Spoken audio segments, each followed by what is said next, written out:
Hi, it's Wyndham. Welcome back to the channel. It's been a few weeks. I've been a little bit remiss, but something has brought me back. Something has inspired me to create another video.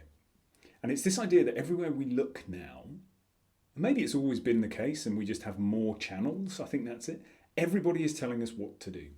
Everybody, you need to do this, wake up at this time, do this routine, split your day so you're doing 3 days in one day. I mean, I don't get that. All of the time we're being told you need to do this, you have to do this, you must do this, you shouldn't do that, you can't do this, don't ever do that. Trying to keep swearing out of my videos. It really pisses me off, that stuff. Because I don't think inherently we like being told what to do. I know full well that I don't. It's so bad, I don't even like to be told what to do by myself. But here's the thing. We don't have to do anything. You don't need to do anything. Need and have, in this context, being told what to do is an imposition, an external imposition. And I'm going to resist that all day long, even if it is about something I know I'm going to benefit from. The power in that language of external imposition, or even internal imposition in general, raises my hackles and digs my heels in. And the joy of it is you don't have to do anything. You don't have to do a single thing. You can carry on exactly the way things are. You know you can do that because you've survived so far. So you can survive what you're currently doing into the future. Don't have to do anything. Brilliant. Freedom, at last. We can turn off the social media feeds. We can silence the gurus. Word of caution. Anyone who refers to himself as a guru, I'd be suspiciously cautious of. You don't have to do anything. You can just kick back, carry on as you are. Brilliant. So where's the hitch? Where's the problem in that? Well, the problem in that is if where you are is somewhere you don't want to be. If what you are experiencing is something you want to change in any area of your life, it doesn't matter. If you want something different, then it becomes problematic. But still, that language is not going to help me move forward. It just isn't. So things changed for me when I kind of pulled away the stories I was telling myself. It's not anybody else's fault. It's not my fault. But it is my problem. If I'm experiencing things in my life that I don't like and I don't want to continue, then what am I going to do? The inalienable truth is we live in a conditional universe.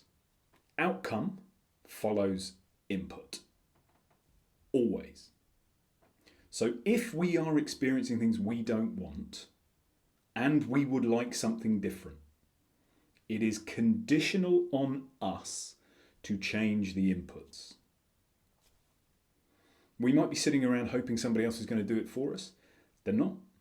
It's as simple as that. So when you find yourself in a situation where you know something has to change, don't tell yourself, and I've fallen into the trap immediately. I'm imposing my opinion. Don't do this. If you struggle with that kind of language, and like me, you dig your heels in, then if we want something different, it's incumbent on us to find a change in us. There is no getting around that. It's the laws of the universe. Outcome follows input. So what do we do? How do we approach it? For me, I come back to what am I trying to create? What is the change I would like to see? How much of that change can I own? Because I can't control anything else. I can only control myself.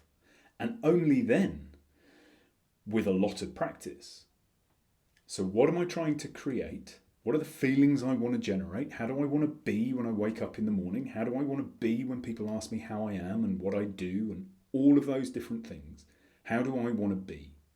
What can I control as an input that creates that outcome or moves me closer to that outcome? What would I benefit from doing? So if I'm horribly overweight, I was never enormous, but I was 2.5, 3 stone heavier than I am now. And I was constantly trying, I have to get a six pack. I didn't have to get a six pack.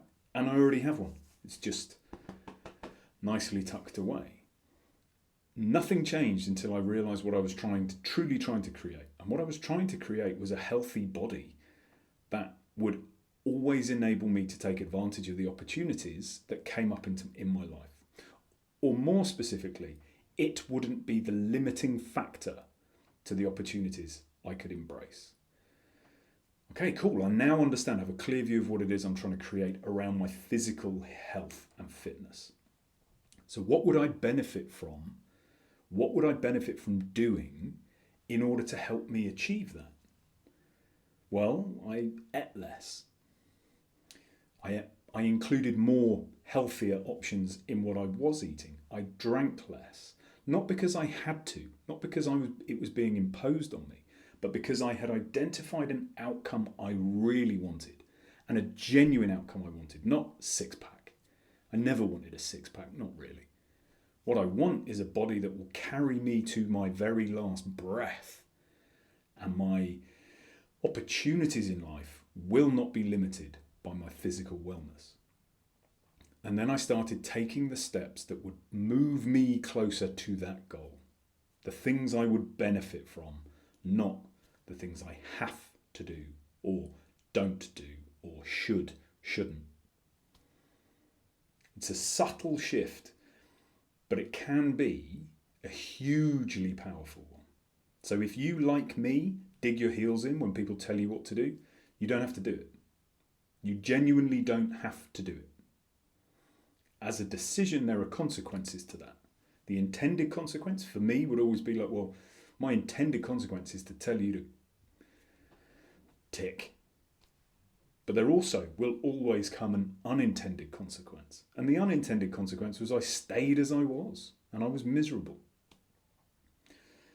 So when we identify what we really want, we can then plan the intentional actions that move us closer to it because we benefit from it, not because we have to. I'll leave you with that. I wish you a peaceful and joyful few days, and I will speak to you soon.